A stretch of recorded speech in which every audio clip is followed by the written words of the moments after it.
So today we will discuss importance of nursing paramedical in Islam.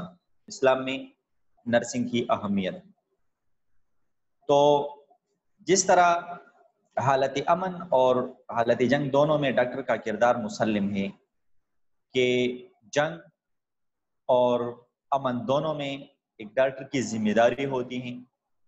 وہ کیا کرتا ہے کہ ہر حالت میں ڈاکٹر اپنا رول ادا کرتا ہے، اپنی ذمہ داری پوری کرتا ہے. اسی طرح ڈاکٹر کے ساتھ ساتھ معاشرے کی فلاح و بہبود اور مریضوں کی دیکھ بھال میں ایک نرس، مرد اور عورت جو پیرامیڈیکل ہوتے ہیں، ان کے کردار سے بھی چشم پوشی نہیں کی جا سکتی. در حقیقت نرسنگ ایک مقدس پیشہ ہی نہیں بلکہ عبادت بھی ہے، کیونکہ اس میں دکھی، بیمار، مجبور اور تکلیف زدہ انسانیت کی خدمت کی جاتی ہے.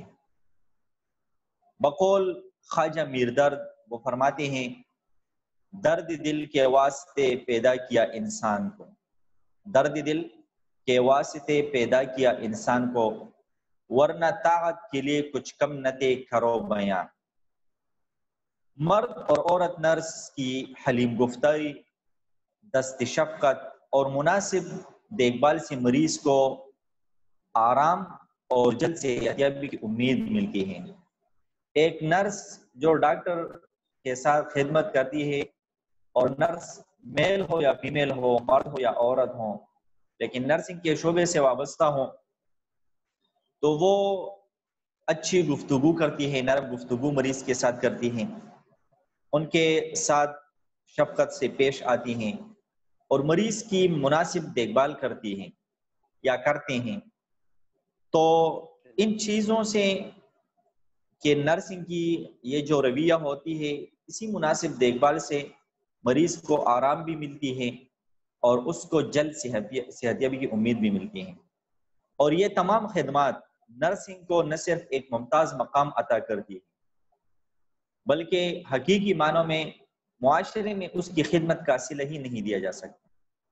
دیکھیں نا، اگر ڈاکٹر کی بات کرے وہ تو ڈیوٹی کر کے بس چلا جاتا ہے، یا اور شعبوں کی بات کرے وہ اپنی ڈیوٹی اور رسپانسبلٹی پوری کر کے چلے جاتے ہیں. لیکن ایک نرس کی ڈیوٹی کو اگر دیکھیں تو ہر ٹائم وہ بالکل ریڈی ہوتی ہیں خدمت کرنے میں، مریض کی دیکھ بھال کرنے میں. تو اسی وجہ سے اگر ہم نرسنگ پہ توجہ کریں اور نرسنگ کی ڈیوٹی کو دیکھیں تو نرسنگ کی جو ڈیوٹی ہے وہ بہت اہم ہے، انتہائی اہمیت رکھتی ہے. اور یہ بات کسی سے پوشیدہ بھی نہیں ہے کہ مرد اور عورت نرسیں دکھی انسانیت کے درد کو مٹانے کا بوجھ اپنے کمزور کندھوں پر اٹھانے کی ذمہ داری قبول کر دیں. اگر مرد نرس ہے تو وہ بھی کمزور انسان ہے، اگر عورت نرس ہے تو وہ تو اور کمزور ہے، نازک ہے. لیکن اس کے باوجود مریضوں کے درد کو مٹانے کا جو بوجھ ہے وہ یہ نرسنگ کے لوگ اپنے کندھوں پر اٹھانے کی ذمہ داری لیتے ہیں. اگر کسی کو آدھی رات کے وقت اسپتال جانے کا اتفاق ہوا ہو تو وہ اس بے لوث خدمت کے جذبے کا بخوبی اندازہ لگا سکتے ہیں. آپ لوگ دیکھیں کہ سونے کا وقت ہوگا، آرام کرنے کا وقت ہوگا، 12، 1 بجے، 2 بجے رات کے، 3 بجے رات کے آپ لوگ چلے جائیں، آپ لوگ نرسنگ کا جو شعبہ ہے ان لوگوں کو آپ لوگ خدمت میں مشغول پائیں گے. تو اس سے آپ لوگ ان کی بے لوث خدمت کا اندازہ لگا سکتے ہیں.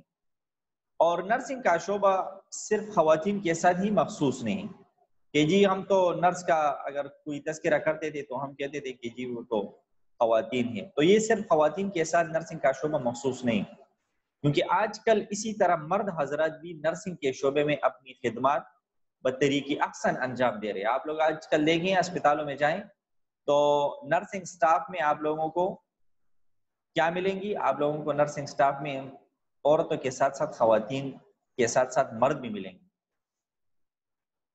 تو جو آج ہم چونکہ جو ٹاپک ڈسکس کرنے جا رہے ہیں تو وہ ہیں امپورٹنس آف پیرامیڈیکل ان اسلام. اسلام میں نرسنگ کی اہمیت. تو آپ اسٹوڈنٹس پوچھ رہے ہیں بار بار، تو آپ لوگوں کو میں بتا رہا ہوں کہ ہم جو ڈسکس کر رہے ہیں اسلام میں نرسنگ کی اہمیت، امپورٹنس آف پیرامیڈکس ان اسلام. تو آپ لوگوں کو میں یہ بتا رہا ہوں کہ آج کل نرسنگ کا شعبہ یہ صرف خواتین کے ساتھ مخصوص نہیں ہے کہ صرف خواتین وہ نرسنگ کے شعبے سے وابستہ ہیں، بلکہ مرد حضرات بھی نرسنگ کے شعبے میں اپنی خدمات اچھی طریقے سے انجام دے رہے ہیں. تاہم خواتین کی طرح مردوں کو بھی، جو میل ہیں ان کو بھی یہ کام صحیح طریقے سے انجام دینا چاہیے. اور اس سلسلے میں اگر ہم دیکھیں تو پاکستان نرسنگ کونسل ان کی واضح ہدایات موجود ہیں. دیکھیں، کسی بھی معاشرے خصوصاً فلاحی ریاست میں افراد اور رعایا کی فلاح و بہبود اہم مقام رکھتی ہے. جو بھی فلاحی ریاست ہوتی ہیں تو اس میں جو انڈیویجول رہتے ہیں، جو افراد رہتے ہیں اور جو رعایا رہتے ہیں، تو وہ لوگ ان کی فلاح و بہبود ان کے لیے بہت بڑا مقام رکھتی ہے. اسلام نے اس معاملے میں نمایاں اور زرعی اصول متعین کیے ہیں. اسلام کی اگر ہم بات کریں تو اسلام میں بہت اچھے اصول ان چیزوں کے لیے مقرر ہیں. صحت کے بارے میں بھی اگر ہم دیکھیں تو اسلامی اصول تمام انسانیت کے لیے نشان راہ کی حیثیت رکھتی ہے. بلکہ اگر ہم یہ کہیں کہ موجودہ دور کے جو جدید صحت کے اصول ہیں وہ براہ راست یا بالواسطہ اسلامی احکامات سے ماخوذ ہیں.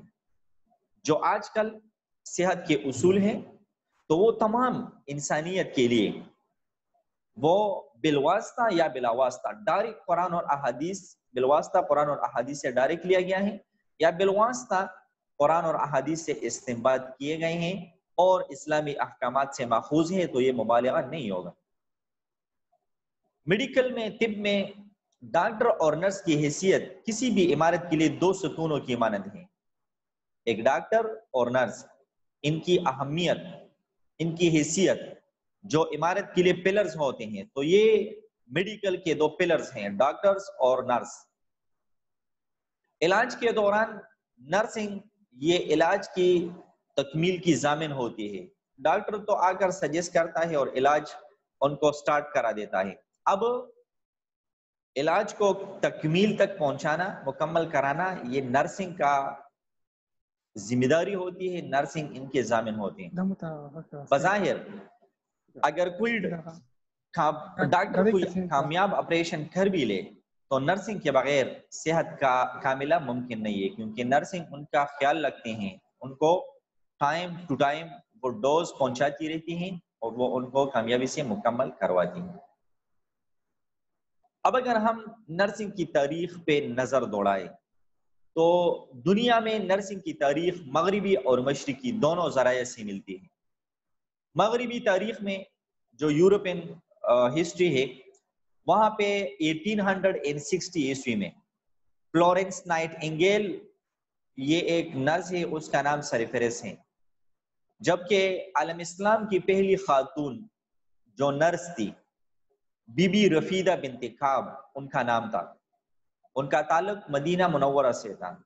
بی بی رفیدہ بنت کعب، ان کے والد حضرت سعد رضی اللہ تعالیٰ عنہ اس زمانے کے ڈاکٹر اور حکیم تھے. لہٰذا بی بی رفیدہ نے اپنے والد سے نرسنگ کا باضابطہ ہنر سیکھا. نرسنگ کا جو ہنر تھا وہ انہوں نے اپنے والد سے سیکھا. نبی کریم صلی اللہ علیہ وسلم کی اجازت سے بی بی رفیدہ نے نرسنگ کے کام کا آغاز کیا. آپ وسلم نے ان کو اجازت دے دی. آپ نے مختلف جنگوں میں زخمیوں کی مرہم پٹی کی بی بی رفیدہ نے، اور صحابیات رضی اللہ عنہن کو ٹریننگ بھی دی، نرسنگ کی ٹریننگ بھی ان کو دی. نیز نبی کریم صلی اللہ علیہ وسلم نے حضرت رفیدہ کو مسجد نبوی کے اندر خیمہ لگانے کی اجازت دی، جس کے اندر جراحی اور محرم پٹی کا سامان ہوتا تھا. تو آپ صلی اللہ علیہ وسلم نے ان کو خیمہ مسجد نبوی کے اندر لگانے کی اجازت دے دی.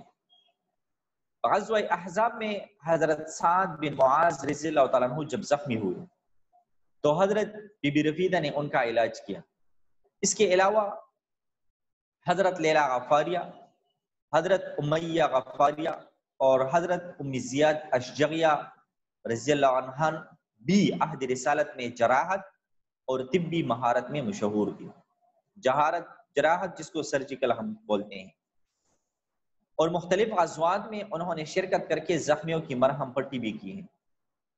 طب اسلامی کے فروغ میں میڈیکل جو اسلامک میڈیکل ہے اس کے فروغ میں مسلم خواتین کا کردار بھی تاریخی طب کا روشن باب ہے۔ عہد رسالت میں نبی کریم صلی اللہ علیہ وسلم کے زمانے میں صحابیات میدان جنگ میں زخمیوں کی مرہم پٹی کرنے کی خدمت سر انجام دے دیتی۔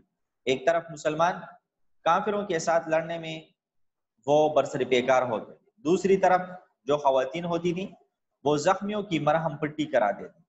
جو زخمی ہوتے تھے تو ان زخمیوں کی یہ کیا کرتے تھے، مرہم پٹی کرا دیتے۔ تو اسلام میں اس چیز کی اجازت دی گئی ہے۔ دیکھیں نا، اب اگر کوئی فیمیل ہیں، نرسنگ ہیں، اس کے شعبے سے وابستہ ہونا چاہتی ہیں تو اسلام اس کی اجازت دیتی ہیں۔ اسلام میں اس کی اجازت ہے کہ وہ کیا کریں، کہ وہ نرسنگ کا تعلیم حاصل کرے، نرسنگ کے شعبے میں مہارت حاصل کرے اور پھر لوگوں کی جو ضروریات ہیں ان ضروریات کو پورا کریں۔ مسلمانوں کی جو ضروریات ہیں میدان جنگ میں ان کو جو خدمت ہیں ان خدمت کو پورا کریں۔ میدان جنگ کے علاوہ بھی ان کے لیے ضروریات ہیں۔ میدان جنگ کے علاوہ آپ دیکھیں نا، زخمی ہوتے ہیں، لوگوں کو ضرورت ہوتی ہے، نرسنگ کی ضرورت ہوتی ہے، ڈاکٹروں کی ضرورت ہوتی ہے، تو اسلام نے اس بات کی اجازت دی ہے فیمیل کو بھی، خواتین کو بھی، کہ وہ علم طب میڈیکل حاصل کرے، میڈیکل میں مہارت حاصل کرے اور پھر لوگوں کی علاج کرے۔ اب اگر دیکھیں نا، خواتین بھی بیمار ہوتی ہیں، مرد تو ٹھیک ہے، مرد اگر بیمار ہوتے ہیں وہ تو میل ڈاکٹروں کے پاس، میل نرسوں کے پاس چلے جاتے ہیں، لیکن اگر خواتین بیمار ہوتی ہیں تو وہ کدھر جائیں گی؟ تو ان کے لیے خواتین کو یہ حکم ہے کہ وہ، اب دیکھیں نا، بی بی رفیدہ کو نبی کریم صلی اللہ علیہ وسلم نے مسجد نبی کے اندر خیمہ لگانے کی اجازت دی۔ تو مسلمانوں کی شاندار طبی تاریخ میں کئی ایسی عورتوں کے نام بھی نظر آتے ہیں جنہوں نے اس فن میں اپنی مہارت کا لوہا منوایا۔ مثلا حضرت ابوبکر صدیق رضی اللہ تعالیٰ عنہ کی صاحبزادی حضرت اسماء رضی اللہ تعالیٰ عنہ، وہ علاج معالجے میں مشہور تھی۔ یہ حضرت عائشہ صدیقہ رضی اللہ عنہ کی بہن تھی، تو وہ علاج معالجے میں بہت مشہور تھی۔ خلافت بنی امیہ میں ایک خاتون طب بالخصوص امراض چشم کی ماہر تھی، جو آپ لوگ بیچلر آف ویژن سائنس پڑھتے ہیں، آنکھوں کی امراض چشم کی جو بیماری وغیرہ ہوتی ہے، اسپیشلسٹ آپ لوگ آنکھوں کے اسپیشلسٹ بی وی ایس کے جو اسٹوڈنٹس ہیں، تو ایک خاتون تھی خلافت بنی امیہ میں، وہ امراض چشم میں اس کی ماہر تھی ان امراضوں میں۔ اندلس میں حفید ابوبکر ان کی ہمشیرہ تھی اور ایک ان کی بانجی تھی، ان کو طب میں اور خاص کر جو علاج نسوانی تھی، عورتوں کی جو علاج تھی، بیماریاں تھی، اس میں کمال حاصل تھا۔ اسی طرح مغل حکمران شاہ جہاں کے دور سلطنت میں ایک عورت تھی جس کا نام تھا ست النساء، تو اس کے بھی علاج معالجے میں بہت زیادہ یدی طولہ حاصل تھا، مطلب اس کو بہت زیادہ کمال حاصل تھا۔ اسی طرح درمیانی قرون وسطی کے بعض مسلم شفاخانوں میں نرسوں کو بھی تعینات کیا جاتا تھا، کیونکہ وہ وہاں پہ لوگوں کی خدمت کرتی تھی، لوگوں کو علاج معالجہ کرتی تھی۔ تو آج کا یہ جو ہمارا ٹاپک تھا یہ تھا اسلام میں نرسنگ کی اہمیت، امپورٹنس